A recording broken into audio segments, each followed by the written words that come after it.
Saudara-saudara, hutang pemerintah kita naik terus, ya kan?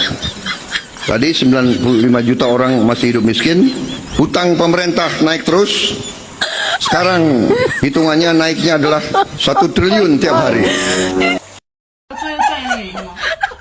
No sabemos qué ha pasado, pero lo voy a grabar.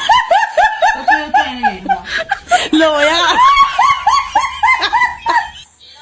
Lo voy a grabar por si acaso, pero no sabemos qué ha pasado.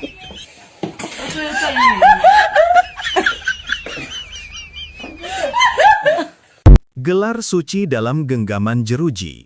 Runtuhnya dominasi dinasti Gus di pusaran rasuah. Jakarta. Gelombang pemberantasan korupsi di Indonesia mencapai titik didih baru pada Maret 2026. Narasi visual yang sempat dianggap satir, kini menjadi kenyataan pahit setelah satu persatu tokoh bergelar religius Gus resmi mengenakan rompi oranye. Fenomena ini memicu diskusi mendalam mengenai integritas tokoh agama yang merambah ke dunia birokrasi dan politik.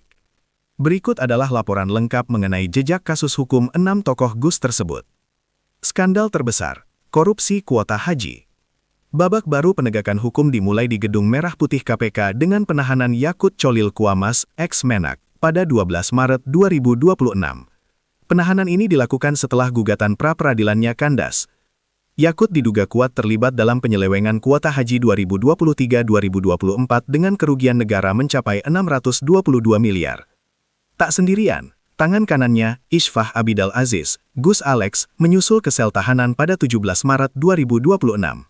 Keduanya disinyalir bermain dalam skema pengalihan kuota haji reguler ke haji khusus melalui gratifikasi dari sejumlah biro perjalanan. Rasuah di tingkat kepala daerah dan legislatif. Di tingkat daerah, integritas kepemimpinan muda turut ambruk. Ahmad Muhdol Ali, Gus Mudlor, mantan Bupati Sidoarjo ini resmi ditahan KPK terkait skandal pemotongan insentif ASN di lingkungan BPPD Sidoarjo. Kasus ini menjadi sorotan karena menjarah hak-hak pegawai di daerahnya sendiri.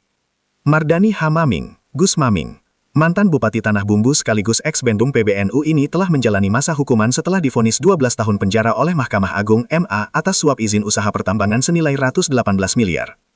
Mocamat Sahabil Lutfi, Gus Luluk, terjaring dalam pusaran korupsi dana hibah Jawa Timur. Ia diduga menjadi koordinator lapangan dalam penyaluran dana APBN ilegal yang merugikan keuangan negara miliaran rupiah. Penyalahgunaan dana organisasi.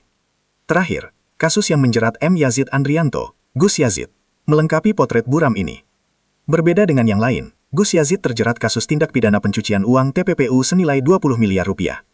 Modusnya melibatkan investasi bodong di lingkungan internal organisasi pemuda yang ia pimpin, membuktikan bahwa korupsi juga menyusup ke jantung organisasi sosial keagamaan. Fenomena ini bukan sekedar tentang individu, melainkan tentang peringatan keras bagi para pemegang otoritas moral. Ketika gelar Gus tidak lagi menjadi benteng pertahanan dari godaan harta, maka gelar tersebut justru berubah menjadi beban sejarah bagi institusi yang menaunginya. Publik ini menuntut transparansi total agar gelar suci tidak lagi dijadikan topeng bagi laku nista. 6 nama, 1 nasib di hadapan hukum. Penegakan hukum per Maret 2026 ini menunjukkan bahwa hukum di Indonesia mulai bergerak tanpa pandang bulu, bahkan ke wilayah yang selama ini dianggap kebal sentuhan.